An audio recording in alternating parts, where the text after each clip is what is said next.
lá. O que você acredita? Saúde mental, estamos ganhando ou estamos perdendo? Ou seja, estamos ficando mais saudável ou mais adoecidos mentalmente? E agora, com essa situação de pós-pandemia, durante a pandemia realmente houveram aumento dos casos de depressão e transtornos de ansiedade? E os transtornos da infância, que têm aumentado muito os diagnósticos de hiperatividade, desatenção e também de transtorno do espectro autista. O que você acha? Me conta aqui nos comentários. Eu sou Moacir Toledo, sou médico de família e psiquiatra, fiz uma apresentação para a gente discutir juntos sobre esse tema. Vamos para a minha tela. Então está aqui o tema, saúde mental, estamos ganhando ou perdendo? Então a saúde mental, em vários momentos históricos, a gente teve diferentes percepções. A gente teve épocas que não tratava, depois a gente passou a fazer tratamento dos transtornos mentais e mudou muito a localização, quem tratava dos transtornos mentais dentro da medicina, né? Com a superespecialização, com a criação das especialidades médicas, das internações, dos equipamentos médicos, isso foi mudando o perfil dos transtornos mentais que eram cuidados pelo médico em geral e pelo psiquiatra, e a gente vai tentar entender o que leva as pessoas a adoecer, o que leva a ter mais diagnóstico, quais são os interesses e as causas disso, o que pode estar por trás do desconhecimento, dos interesses econômicos que levam as pessoas a serem vítimas de transtorno mental ou vítimas mesmo de pegadinhas do sistema de assistência às doenças. Aqui eu coloquei essa foto, não é para ser propaganda da Unimed, mas é para encarar o ponto de vista médico-mecânico, o ponto de vista médico-humano. Veja que a Unimed é uma cooperativa de médicos e em sua propaganda ela muitas das vezes coloca o aspecto tecnológico, de equipamentos de ponta, de equipamentos de exame, de transporte, colocando como destaque na sua assistência médica em detrimento do fator humano. Para a gente falar sobre se estamos adoecendo mentalmente ou não, a gente precisa tentar definir o que é um transtorno mental ou uma doença mental. Bom, para ser classificado como doença mental, ele tem que estar classificado na CID, no Código, na Classificação Internacional de Doenças, ou dentro do DSM, que é a Classificação Diagnóstica e Estatística da Associação Americana de Psiquiatria. E existe um conjunto de sinais e sintomas que o paciente traz para o médico, e o médico pesquisa ou observa no paciente, e tem que encaixar com os critérios diagnósticos que estão lá na CID ou na DSM, para encaixar num dos transtornos mentais catalogados. Esse conjunto de sinais e sintomas ele tem que causar sofrimento para a vítima ou prejuízos para a vítima. Embora ela tenha a percepção disso, às vezes os prejuízos são só para o doente, às vezes são para as pessoas que convivem com aquele paciente. E nem sempre o próprio paciente, né, que sofre da enfermidade mental, ele vai ter essa percepção de que ele tem esse prejuízo. Às vezes vai precisar que as pessoas que o circundam que percebam que existe esse prejuízo para aquela pessoa na vigência de um transtorno mental. E esse transtorno mental, esse transtorno de comportamento, esse sofrimento, ele não pode ser causado por uma condição médica geral ou por uso de algumas substâncias. Como assim? Alguém pode, por exemplo, ter uma alteração mental, um idoso, por exemplo, pode ter uma alteração mental durante uma pneumonia, pode ficar delirante, com estado de consciência rebaixado. Você não vai dizer que ele está com uma doença mental, ele está com uma intercorrência, uma alteração mental em decorrência de uma condição médica. Ou então uma pessoa que usa um medicamento, por exemplo, existe o antibiótico ciprofloxacino, que é raro, mas pode fazer um quadro psicótico quando o paciente entra no uso. Você não vai dizer que esse paciente adquiriu esquizofrenia. Se ele fizer um quadro psicótico só durante a vigência do uso daquela medicação, ele vai ter uma alteração psicótica em decorrência daquela medicação.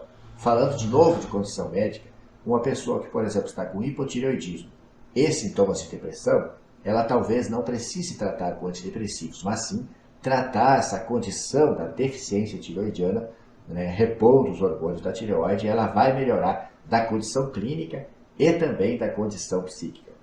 E a gente separava os transtornos mentais em orgânicos e funcionais. Isso é uma classificação do passado, que ela não cabe mais hoje, mas ela continua sendo usada. Porque no passado a gente acreditava que todos os transtornos mentais eram só funcionais. Quer dizer, a pessoa não funcionava direito porque o cérebro tinha um erro no funcionamento. E a gente chamava de orgânicos aqueles que a pessoa tinha uma condição médica, alguma malformação, um acidente vascular cerebral, um trauma craniano, ofendendo o tecido cerebral e causando aquele tipo de sintoma. Hoje a gente sabe que todos os transtornos mentais existem alterações, né, que geralmente são mais funcionais do que mecânicas, mas existem diferenças também físicas no funcionamento, na circuitaria cerebral. Tudo vai ter uma base orgânica também. É que no passado era mais difícil da gente documentar isso também continua difícil de documentar até os dias de hoje. Né? Sempre está se pesquisando marcadores bioquímicos, marcadores sanguíneos ou exames anatômicos funcionais do cérebro se pesquisa para tentar se triar as doenças mentais ou se diagnosticar os transtornos mentais. Mas até hoje não tem nada para uso clínico da gente. São só provas que nos direcionam a pensar sobre isso, mas o mandatório para a gente diagnosticar o transtorno mental é esse conjunto de sinais e sintomas que estão catalogados na CID ou no DSM. Aqui está foto do exemplar do DSM-5, está na sua 5ª edição. É um manual estatístico da Associação Americana de Psiquiatria. Ele é bastante didático, ele ajuda a gente bastante nos diagnósticos, mas também tem suas virtudes e seus problemas que nós vamos falar adiante. Voltando a falar sobre o transtorno mental e história, o transtorno mental já foi considerado no passado como uma bruxaria, um encosto, um castigo dos céus, né, castigo dos deuses. E como as pessoas com transtorno mental, elas não estão funcionais, elas não conseguem ser produtivas, elas acabavam que antes de existir tratamento, restava a elas serem literalmente eliminadas. Então, muitas vezes acreditando a humanidade que aquilo era um bruxo, ele era queimado em fogueira santa ou então era eliminado, jogado em alto mar, aqui no náufrago dos lobos. E mais tarde veio a figura dos hospitais psiquiátricos, muitos chamados de manicômios. Foi justamente numa fase de transição, que a gente pode dizer que a partir de 1700, com o Philippe Pinel, se criou os hospitais psiquiátricos, que foi o modelo vigente até quase o ano 2000. Então aí se passou cerca de 300 anos no modelo hospitalar. Inicialmente, o hospital tinha mais um modelo asilar para abrigar essas pessoas que não conseguiam ficar em casa ou que os familiares não conseguiam mais conviver, e eles ficavam segregados nesses locais que tinham característica mais asilar. Os tratamentos eram empíricos, de tudo se tentou, né? Se ficava preso em solitária, exposto a baixas temperaturas, tratamentos muitas vezes desumanos para esses pacientes. E depois surgiram tratamentos eficazes como a convulsoterapia. Aqui está escrito ECT, mas a eletroconvulsoterapia a gente teve acesso só depois que a gente conhecia mais a eletricidade, mas antes da eletricidade se provocava convulsões nos pacientes com a aplicação de cardiolipina, que é uma substância que eu acho que hoje a gente não tem mais isso, e também se aplicava insulina em altas doses para provocar uma queda da glicemia, e a hipoglicemia leva a pessoa ao coma e convulsões. Quando a pessoa convulsionava, se injetava glicose no paciente, o paciente recuperava a consciência, mas o fato do paciente passar por convulsões seriadas, né, ele melhora o seu estado mental. Tanto no transtorno depressivo como nos transtornos psicóticos, a melhora que o paciente experimenta após algumas sessões de convulsões, ele melhora muito mais rápido e melhora mais comparado aos antidepressivos. Mas isso foi muito mal conduzido no passado, que se fazia convulsões sem anestesia geral, de qualquer forma, então acontecia muitas fraturas. Ela caiu em desuso depois dos anos 90 e agora ela vem crescendo. Para ter uma ideia, quando eu fiz a residência de psiquiatria em 2004, eu tive que ir a São Paulo, no Hospital de Clínicas da USP, para conhecer o serviço de eletroconvulsoterapia. Agora não, agora já praticamente todas as capitais têm serviço de eletroconvulsoterapia. E é uma coisa totalmente diferente do passado. Tem a presença do médico, psiquiatra e do anestesista. É num local igual no centro cirúrgico, o paciente tem que estar em jejum, tem que estar todos os exames prontos, exatamente como um risco cirúrgico de um pré-operatório. O paciente é colocado em anestesia geral, é ventilado pelo anestesista e por cerca de 1 minuto se para a ventilação e se encosta o eletrodo na cabeça do paciente, que provoca uma convulsão. Essa convulsão é quase que imperceptível porque o paciente está curarizado. O paciente fez um relaxamento neuromuscular com medicação e a gente praticamente vê o paciente mexer os dedos da mão e dos pés. A convulsão dura entre 30 segundos e 1 minuto e depois o anestesista ventila novamente o paciente, tira o paciente da anestesia e alguns minutos depois o paciente vai fazer seu de jejum. E na época eu lembro que eu conversei com os familiares e todos os relatos foram praticamente unânimes da grande melhora do transtorno mental que o paciente experimenta já na primeira semana de eletroconvulsoterapia. São feitas cerca de 12 a 20 sessões dentro de um mês, que é o tratamento de ataque. O paciente melhora, depois o paciente segue com tratamento medicamentoso ou então, às vezes, com uma manutenção mensal ou quinzenal de uma convulsão a cada 15 ou 30 dias. O que fez a derrocada da convulsoterapia? Era o seu uso mal conduzido, que trazia muitos problemas de fraturas e complicações, e também foi a chegada dos antipsicóticos aqui na década de 50. Os famosos Ampliquitil e Haloperidol são dos anos 1950, que melhoraram muito a condução dos pacientes psicóticos. Muitos melhoraram, voltaram a ser funcionais, muitos voltaram para suas famílias, mas a gente sabe que a esquizofrenia é uma doença muito grave, muito limitante, muito incapacitante, e muitos pacientes continuaram, mesmo medicados, sendo moradores desses hospitais de características asilares, os chamados manicômios. Até que a partir dos anos 70, na Europa, começou uma luta antimanicomial por a abertura desses hospitais e deshospitalização desses doentes, e a partir dos anos 90 foi muito forte isso aqui no Brasil. Praticamente entre 1990 e 2000 se fechou quase todo tipo de hospital, esses pacientes foram de volta para casa ou para a rua, e nessa época praticamente o psiquiatra tratava desses pacientes, dos chamados pacientes psicóticos, doentes de esquizofrenia, que têm alucinações e delírios, prejuízo do pensamento e do comportamento e ficam em estado de alienação mental. A população leiga chama esse estágio de loucura. Então, o psiquiatra nessa época era reconhecido como médico de loucos. Ainda falando sobre a luta antimanicomial, ela foi muito encabeçada pelos profissionais não médicos que trabalhavam na saúde, principalmente psicologia, e se advogava que esses pacientes mereciam viver com suas famílias e que as famílias cuidariam desses pacientes. Mas a gente sabe que praticamente talvez metade dos pacientes não conseguiu ser deshospitalizada porque não se encontrou esses familiares, e muitos que foram para casa com algum familiar, os familiares não conseguiram cuidar desse paciente que foi para a rua e ou morreu em situação de rua, atropelado, por vítima de agressão ou maus cuidados, e muitos trocaram o hospital psiquiátrico pelo sistema penitenciário. Esse paciente muitas vezes entra em conflito com o sistema legal e acaba sendo aprisionado e fica. Hoje nós temos o dado que pesquisas apontam que um em cada três pessoas que estão encarceradas, uma tem transtorno mental grave, ou retardo mental, ou psicose, esquizofrenia, né, ou psicose secundária ao uso de drogas. Aqui temos uma imagem do antigo Hospital Psiquiátrico de Barbacena, os pacientes no chão, é muito difícil da gente conduzir os cuidados com esses pacientes. Aqui até que é uma foto mais amena, muitas vezes os pacientes ficavam nus, em meio a excrementos, é muito difícil a gente tomar conta de um grande número de pacientes assim.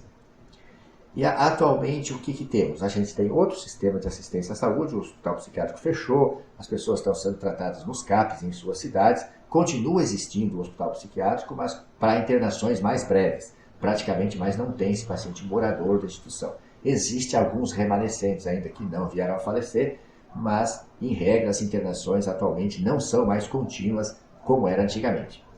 Mas falando mais especificamente sobre o nosso tema, se a gente está perdendo ou ganhando saúde mental. A classificação diagnóstica do DSM, cada vez mais ela tem catalogado comportamentos como patológicos. Qualquer comportamento um pouco diferente do habitual, que traga algum prejuízo para as pessoas, tem sido cada vez mais classificado como patológico. E isso ele faz às vezes com um jogo de palavras. Se numa versão anterior do DSM estava escrito que para ser considerado desatenção uma pessoa, para colocar no diagnóstico de TDAH, tinha que ter um nítido prejuízo acadêmico. Numa edição futura, ele vem e coloca algum prejuízo. Não precisa mais ser nítido, marcado, evidente, pode ser algum prejuízo. Isso abre chance para mais diagnóstico e mais receitas de psicofármacos, de remédios. Então é isso que tem essas críticas às classificações diagnósticas em psiquiatria. Primeiro que elas são empíricas. É um conjunto de sinais e sintomas que o médico tem que observar ou que o paciente e familiares têm que relatar. E outro ponto é que cada vez mais está aumentando o número de diagnósticos psiquiátricos nessas classificações e cada vez está trazendo mais pessoa para dentro dos diagnósticos. Então, fica parecendo realmente que está aumentando as doenças mentais. Ou será que talvez está se facilitando os critérios de diagnóstico para se fazer mais diagnósticos? Vamos ver adiante o que isso pode causar. E os tratamentos em psiquiatria cada vez mais são baseados em psicofármacos, em remédios. E aí o que mudou na psiquiatria? Lembra que nós falamos que o psiquiatra antes era o médico dos loucos? A superespecialização da medicina, ou seja, hoje tem médico gastroenterológico, tem hepatologista, que é um gastroenterologista que se especializa só no fígado, e assim por diante. Tem o ortopedista que só opera a mão, tem outro ortopedista que trabalha só com o cotovelo, outro só com o joelho. Então essa superespecialização da medicina foi literalmente fatiando os pacientes em partes do corpo, em órgãos, e isso foi trazendo cada vez mais também equipamentos diagnósticos, tomografia, ressonância, eletromiografia e muitos testes laboratoriais. De modo que os médicos também foram se especializando em partes do corpo e muitos foram se especializando em operar máquinas de exames e isso virou uma boa fonte de honorários médicos. Ou seja, para um médico gastroenterologista, atender os pacientes, conversar com eles, receitar, se tornou menos rentoso do que ele receber o paciente em jejum, passar o endoscópio, fazer a endoscopia e a enfermagem acordar o paciente, dispensar o paciente para casa. Em 1 hora ele faz várias endoscopias e isso rende muito mais honorários do que ele fazer consultas. De modo que essa superespecialização foi afastando, foi diminuindo a relação médico-paciente e os pacientes foram ganhando exames normais e todo paciente atualmente com queixas e exames normais, a medicina tem entendido que isso é transtorno depressivo ou transtorno de ansiedade. E esse paciente, ele já rendeu honorários de consulta, já rendeu honorários dos exames complementares que esse médico tem no consultório ou na clínica dele, ou que já rendeu exames nas máquinas onde o especialista é sócio. É muito comum os médicos neurologistas de uma cidade serem sócio do centro de imagem da cidade. Com isso, por exemplo, recebe paciente com dor de cabeça, manda fazer tomografia, ressonância, vem normal, fala, tá normal, não é mais comigo. Mas eu estou nervosa com essa dor de cabeça que não passa. Faz o seguinte, isso pode ser depressão, vai consultar com o psiquiatra. Aí mudou o perfil do paciente do psiquiatra e também vem mudando a figura de como é visto o médico psiquiatra, que antes era o médico dos loucos, agora o médico psiquiatra é o médico dos neuróticos, que é uma nomenclatura mais antiga que se tinha para se denominar os pacientes de transtornos de ansiedade e de depressão. Aqui está a foto dos equipamentos, o paciente entrando numa tomografia e o paciente está lá distante, está do outro lado do vidro, lá no tomógrafo, e aqui estão os equipamentos. O paciente literalmente é fatiado nesse exame para ser visto todo o ponto de vista físico, mas muitas vezes o fator humano, a conversa com esse paciente para ver os aspectos emotivos daquele adoecimento, daqueles sintomas, acabam sendo negligenciados. E nós precisamos falar das chamadas doenças do século. Há muito tempo que eu ouço que depressão vai ser a principal doença incapacitante, que tem aumentado, etc, etc. Então nós temos cada vez mais visto pacientes que são diagnosticados como deprimidos ou com síndrome de Burnout, que é aquela estafa profissional, onde o paciente, geralmente eram pacientes muito dedicados em seus trabalhos, muito sonhadores, que, demandado pelas necessidades crescentes da clientela que ele atende, ele vai se tornando cansado e daqui a pouco ele não suporta mais atender a clientela dele. Acontece muito com profissionais de saúde, professores, policiais, e bancários também, são muito comuns de desenvolver a chamada síndrome de Burnout, que antes não estava na classificação internacional de doenças, agora na CID-11 está incluída como doença do trabalho, mas antes a gente acabava diagnosticando como transtorno de adaptação, F43.2, diagnosticava-se muito como transtorno de estresse, E73, ou como depressão também. Mas estão muito associados. Também os pacientes deprimidos e com fibromialgia, praticamente todos os pacientes diagnosticados com fibromialgia também estão deprimidos. Síndrome do intestino irritável, também muito associado à depressão, paciente sintomático de intestino e com exames clínicos e complementares geralmente normais. Aqui também a fibromialgia também geralmente tem exames físicos normais. E aquela população de mulheres que fazem depressão pela primeira vez na quinta ou sexta década de vida, lá nos 40, 50 anos de vida, vão fazer depressão pela primeira vez. Será mesmo que essas mulheres têm depressão ou elas têm alterações condizentes com a condição do climatério e da menopausa? E as crianças que cada vez mais aparecem diagnósticos de autismo e de transtorno de déficit de atenção e hiperatividade. Vamos tentar destrinchar cada um desses, como tem sido a visão da medicina e a gente enxergar se isso realmente tem aumentado ou, por algum outro interesse, as pessoas têm sido diagnosticadas mais com esses diagnósticos, não necessariamente que eles realmente estejam presentes. Nós estamos falando aqui sobre a indústria dos exames e de receitas, porque para cada sintoma, cada queixa que o paciente tem, muitas vezes o paciente faz vários exames e não é incomum a gente receber os pacientes com essas pilhas, pastas, sacolas cheias de exame. O paciente não traz os exames dessa vez, ele traz quilos de exames às vezes, e também aquelas sacolas cheias de medicações, principalmente os pacientes que sofrem de transtorno mental, de sofrimentos emotivos, eles têm pilhas, né, sacolas com muitos e muitos medicamentos. Será que isso tem ajudado os pacientes? O que vocês me dizem sobre isso? Será que isso ajuda ou tem atrapalhado? Né? O médico mandar o paciente fazer um monte de exames, será que realmente está tentando achar algo que o paciente pode ter? Ou será que é uma maneira de se livrar do paciente, mandar o paciente andar e rodar, fazer exame e depois documentar que está normal? Então, você não tem nada. É coisa da tua cabeça, vai então para esse lado, vai tomar remédio psicotrópico, porque os exames estão todos normais, o que você sente então é coisa da sua cabeça, vai tomar ansiolítico e antidepressivo e para de frequentar o serviço médico. E aí, vamos conversar sobre a depressão, aqui síndrome do Burnout que estão associados. Sobre a depressão, eu tenho falado ultimamente que nós estamos órfãos. Por quê? A depressão, a gente acreditava, e é o que os livros trazem, que a depressão seria uma deficiência, uma diminuição de serotonina na fenda cerebral. Comunicação entre um neurônio e o outro estaria faltando serotonina. E nisso se baseia quase que todos os antidepressivos, os principais antidepressivos, se baseiam no aumento de serotonina e noradrenalina na fenda cerebral. Como? Inibindo que esse neurotransmissor, quando ele sai para impressionar o próximo neurônio, o remédio impede a recaptação pelo neurônio pré-sináptico da serotonina. Com isso, a serotonina é obrigada a ficar mais tempo na fenda, impressionando o neurônio pós-sináptico e causando a sensação de bem-estar, satisfação e prazer. Com isso, aliviando os sintomas da depressão.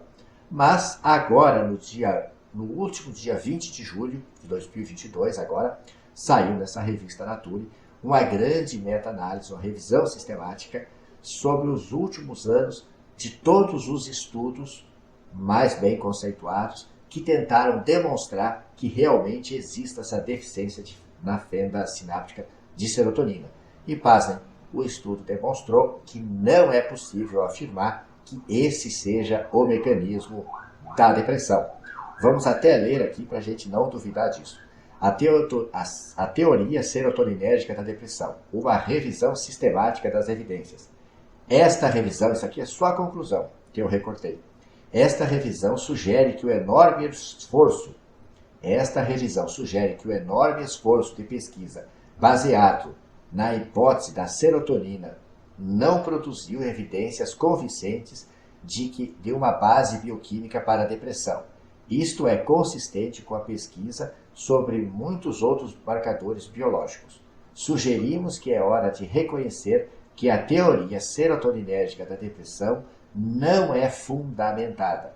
Ou seja, aquela teoria era a teoria de que existia uma deficiência de serotonina na fenda, não conseguiram, tentaram demonstrar ela de várias maneiras e não foi demonstrada. Se dosava serotonina no plasma, serotonina na saliva, serotonina no líquor, tentava-se dar substâncias precursoras da serotonina para os pacientes produzirem mais serotonina e nada disso deu para demonstrar que isso aliviava sintomas de depressão. Tentava-se suprimir os fatores da alimentação que oferecem os ingredientes para a gente produzir serotonina e isso não causava sintomas depressivos nos pacientes e se encontrou até estudos diferentes, mostrando que tomar antidepressivo muito tempo acaba diminuindo a serotonina dos pacientes. Talvez por isso que muitos dos pacientes não consigam mais abandonar o uso de antidepressivos. E essa análise aqui, essa revisão sistemática, de certa forma, se coaduna com outros estudos que demonstram que os antidepressivos eles têm efeito terapêutico igual ou muito discretamente superiores aos antidepressivos. E também se coaduna com a experiência clínica que a gente tem enquanto psiquiatra. Nesses 22 anos praticamente clinicando em psiquiatria, a gente nota que a gente faz a diferença no paciente bipolar, quando a gente entra com lítio e entra com antipsicótico, no paciente de doença psicótica, esquizofrenia, quando a gente entra com os antipsicóticos, a gente nota que realmente a gente melhora os sintomas do paciente. Mas, na doença ansiosa e depressiva, além de estar descrito na literatura que 1/3 dos pacientes não responde às terapêuticas, na prática a gente nota que é mais que isso. A gente nota que a gente ajuda muito pouco os pacientes de depressão e ansiedade com o uso exclusivo de antidepressivos. A gente precisa da psicoterapia, a gente precisa de outras medidas que nós veremos adiante. O que a gente vai fazer então com esse paciente de depressão e de síndrome de Burnout?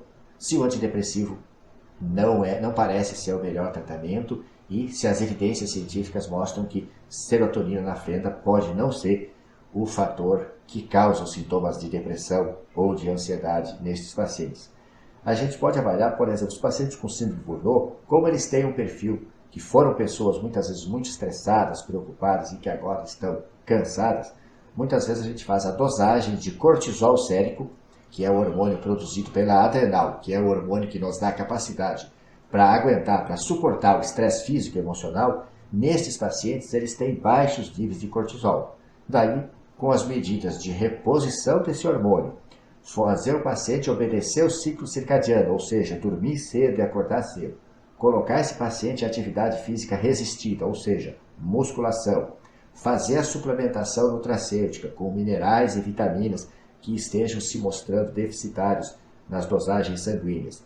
Fazer uma dieta não inflamatória, principalmente sem leite por causa da caseína, sem glúten, sem açúcar, sem alcoólicos e sem conservantes, sem carnes processadas.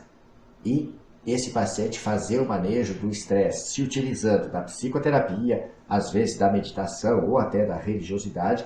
Essas medidas aqui, a gente nota no clinicar da gente, a gente nota melhores resultados do que o uso isolado de antidepressivos associado, por exemplo, à psicoterapia somente.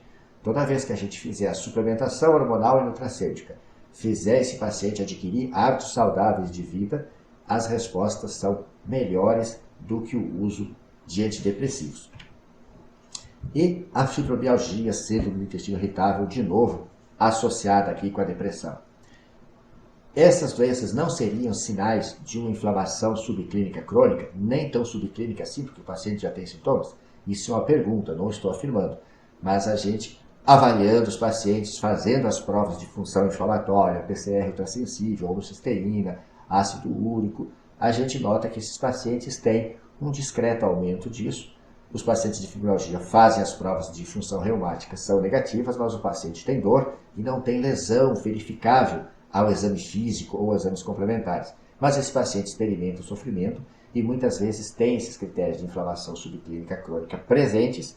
E quando nós fazemos a intervenção de 1 a 6, como nós mostramos nesses 2 slides anteriores, reposição hormonal, obedecer o ciclo circadiano, musculação, suplementação, dieta não inflamatória e manejo do estresse, esses pacientes melhoram. Mas o que está nos protocolos das especialidades é oferecer a esses pacientes antidepressivos e os outros psicofármacos da dor neuropática, pregabalina, carbamazepina, gabapentina, etc., o uso de analgésicos e também mais outros medicamentos e também muitos exames que são mais indicados. E se perde pouco tempo investindo que esses pacientes implementem essas medidas que clinicamente a gente nota que trazem mais resultados.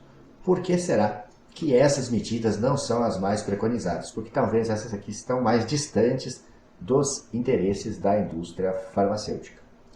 E aqui, para falar daquelas mulheres que fazem depressão somente lá com 45, 50 anos, para a gente falar da menopausa. Ora, se a gente tem uma mulher que cresceu, enfrentou as adversidades da adolescência, do casamento, da maternidade, de trabalhar fora, e agora só com 48 anos, quando ela está no climatério ou entrou na menopausa, ela faz uma depressão, será que a gente tem que acreditar que é depressão ou seriam sintomas que vêm junto com a menopausa?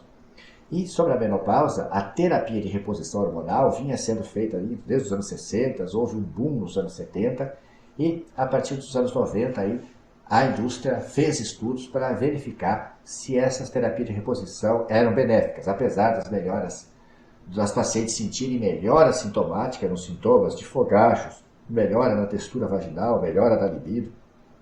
Se advogava que as mulheres tinham benefícios cardiovasculares e se tinha medo que se aumentaria câncer de mama e câncer de endométrio, câncer de útero, com o uso desses hormônios.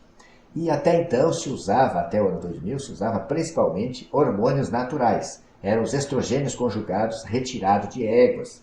Portanto, não tinha patente.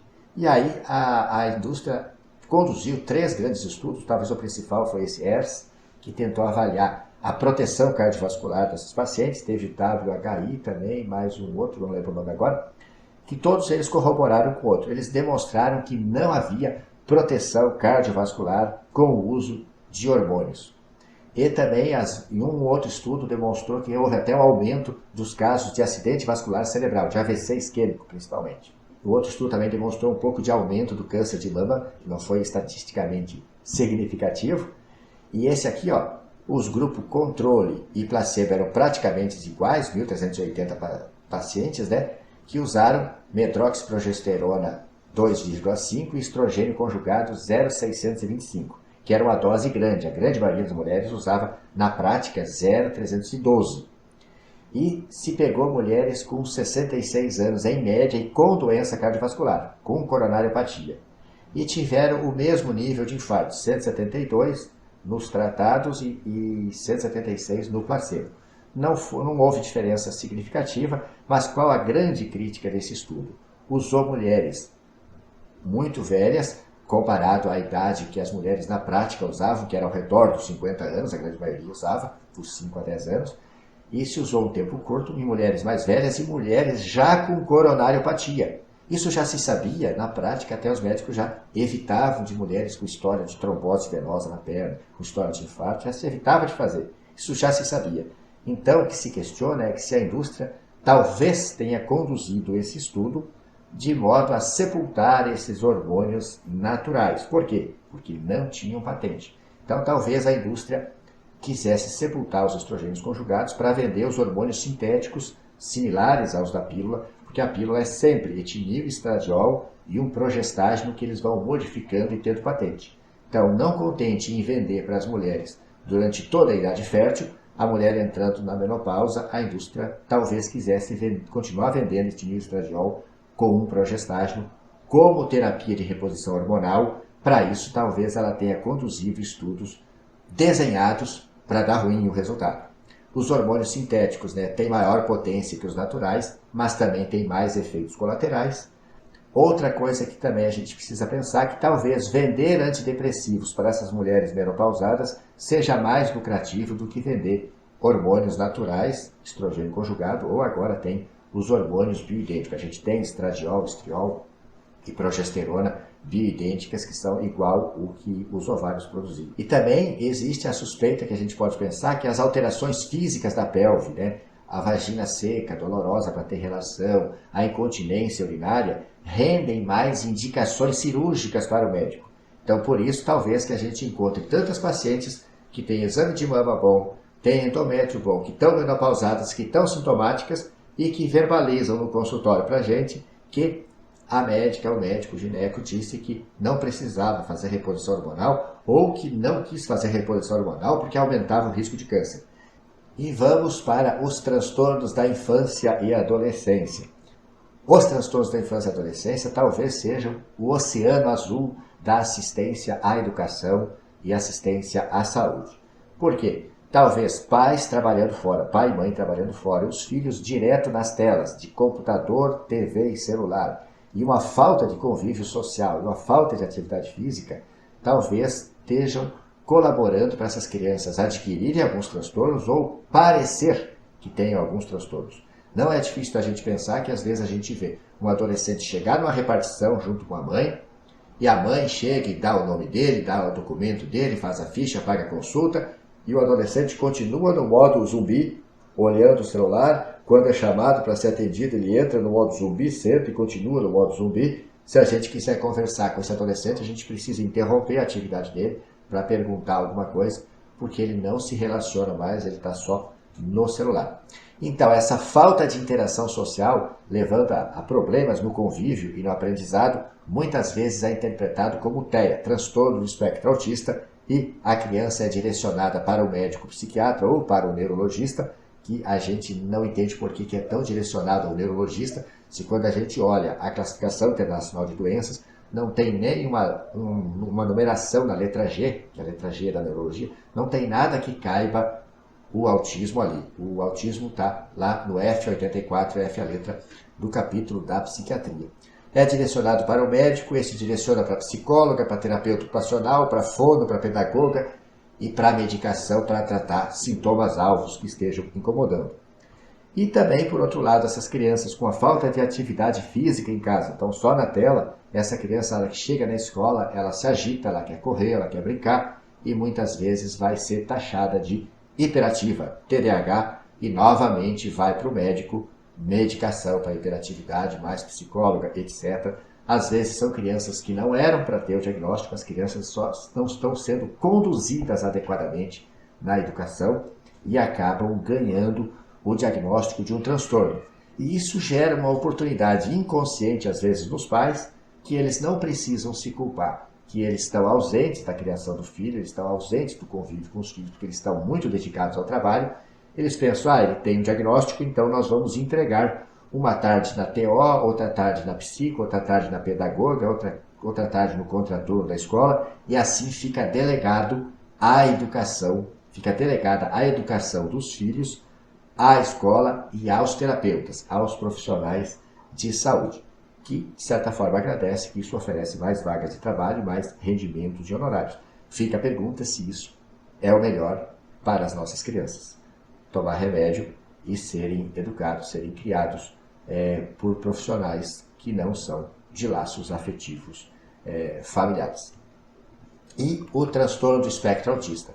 O transtorno do espectro autista no Manual Diagnóstico DSM-5, ele foi modificado. Antes nós tínhamos o transtorno autista clássico, que é inconfundível, e o transtorno de Asperger, que é uma criança que tem dificuldades na interação social, que tem um padrão restrito de interesses, geralmente desenvolve uma grande expertise nessa área, mas tem uma dificuldade, uma inabilidade social, mas não tem a dificuldade de linguagem, de comunicação. O autista clássico tem dificuldades na comunicação, inabilidade social e o padrão restrito de interesses. O Asperger, ele tem a capacidade de comunicação, então ele às vezes é mais difícil de ser diagnosticado, pode ser confundido com outras entidades. Mas o DSM-5 transformou essas duas entidades, autista e Asperger, no TEA, transtorno do espectro autista, e tornou mais abrangente o diagnóstico, e os critérios diagnósticos ficaram mais frouxos, mais abrangentes. Com isso, foi trazendo mais crianças para esse diagnóstico. Então, por isso só, já aumentaria 2 a 3 vezes a incidência, que era cerca de 5 crianças para cada 10 mil crianças, antes do DSM-5, que foi lançado em 2014, 2015. Agora, existem autores que apontam que seria 1 para cada 54 crianças. Em torno de 1 a 2%, que está sendo apontado, 1% é mais fidedigno. Isso aqui a gente nota que são alguns autores que vendem curso para cuidados com autista, vendem cursos para mães de autistas, então eles começam a de certa forma, forçar a barra, puxar a brasa para o seu assado, tentando aumentar a incidência. Talvez, é minha suspeita. E por que aumentou muito mais do que 2, 3 vezes? O aumento cerca de 20 vezes. Aí eu vou deixar para o Allen Francis responder.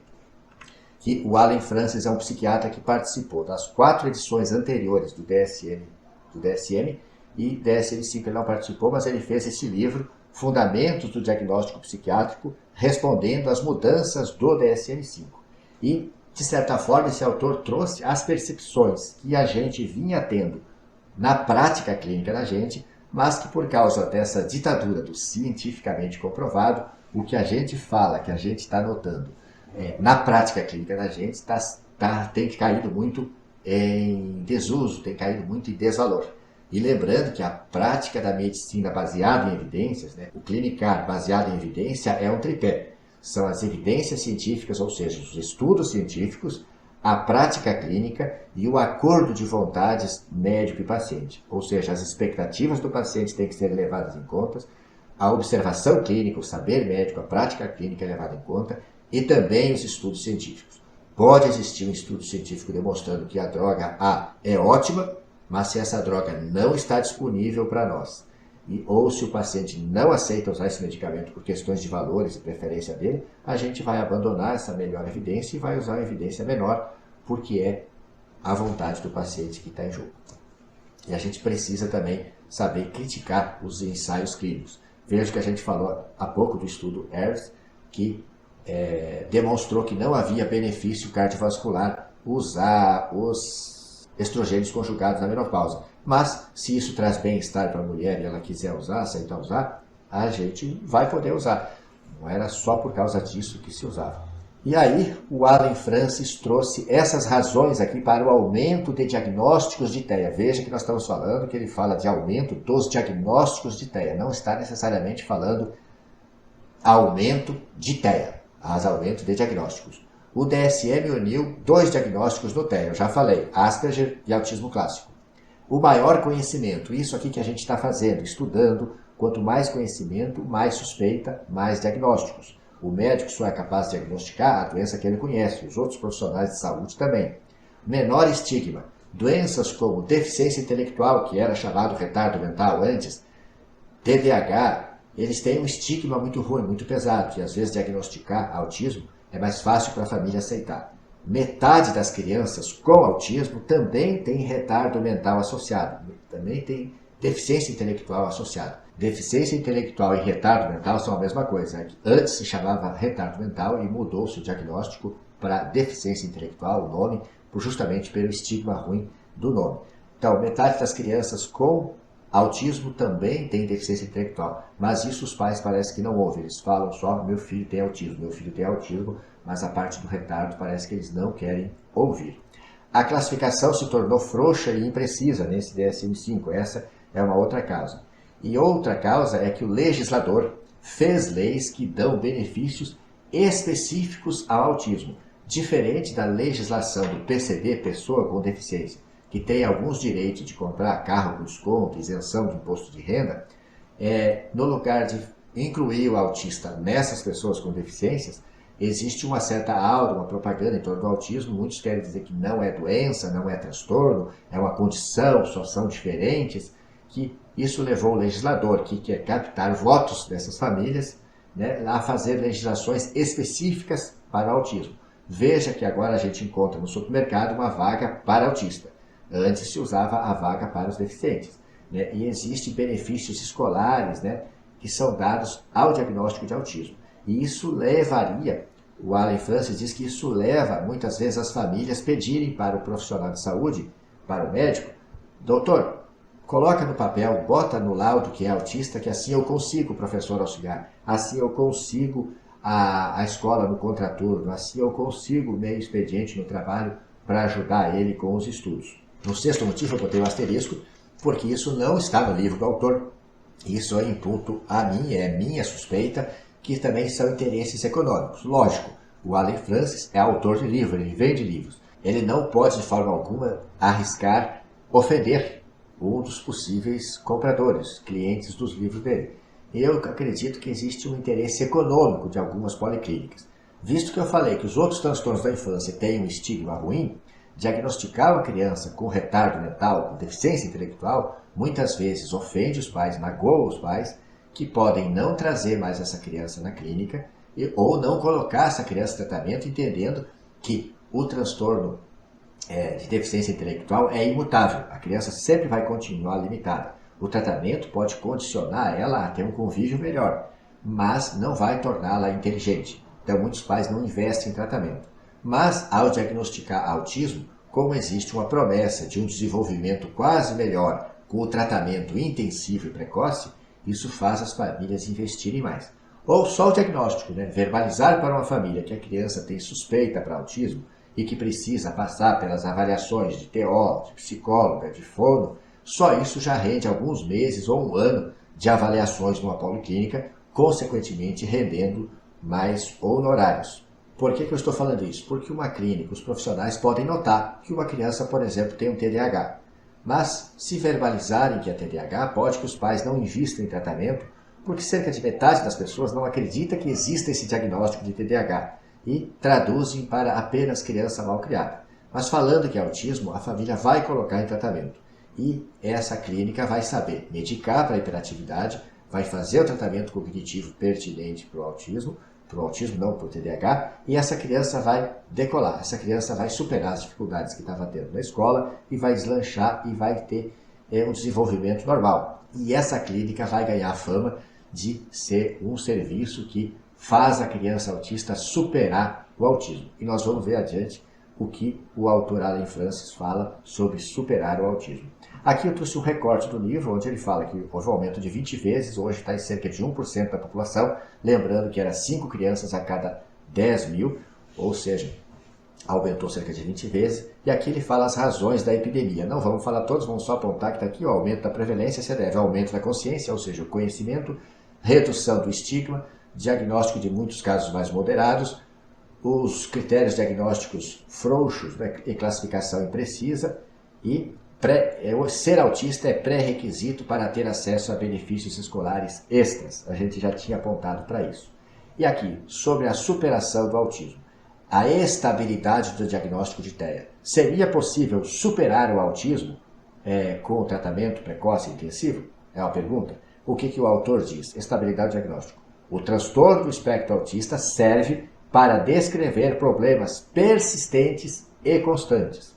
Mas, devido ao seu frouxo diagnóstico, metade das crianças que foram classificadas, ou seja, taxadas como autistas, está superando o problema. Superando está entre aspas, porque ele está querendo dizer que a criança somente foi classificada erradamente, ela não era autista. Aí, lógico, fazendo o tratamento para a entidade que a criança tinha, a criança supera os problemas e parece que ela superou o autismo. Mas, na verdade, a maioria das vezes a criança era um TDAH ou era um transtorno de ansiedade social que foi tratado e a criança supera. Há algum problema nisso? Quem defende essa tese de diagnosticar todas as crianças com problemas comportamentais de autismo fala que não, que isso protege as crianças, porque tratamento, estimulação não vai fazer mal para a criança.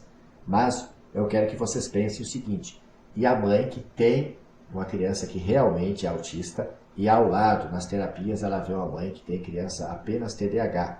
E a criança da vizinha decola, supera os problemas e ela fica com a expectativa de que o dele vai superar os problemas.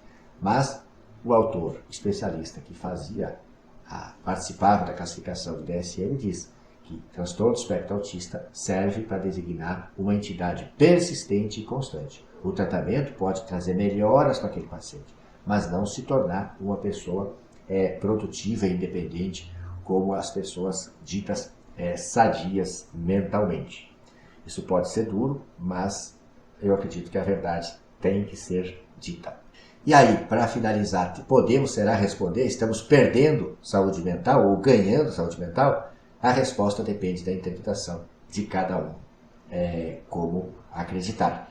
Alguém que confia muito no sistema vai crer que estamos perdendo saúde e que estamos todos adoecendo, e essas pessoas vão estar mais propensas a aceitar os diagnósticos e aceitar tomar remédio para esse diagnóstico.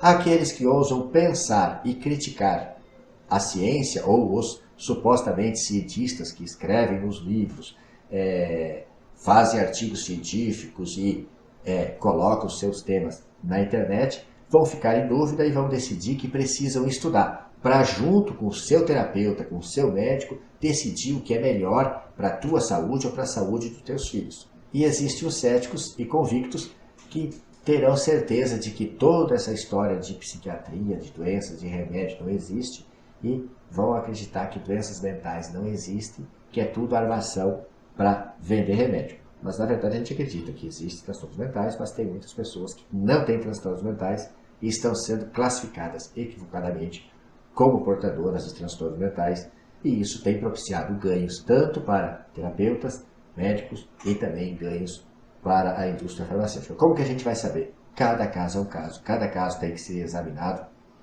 e você precisa não ser mais omisso.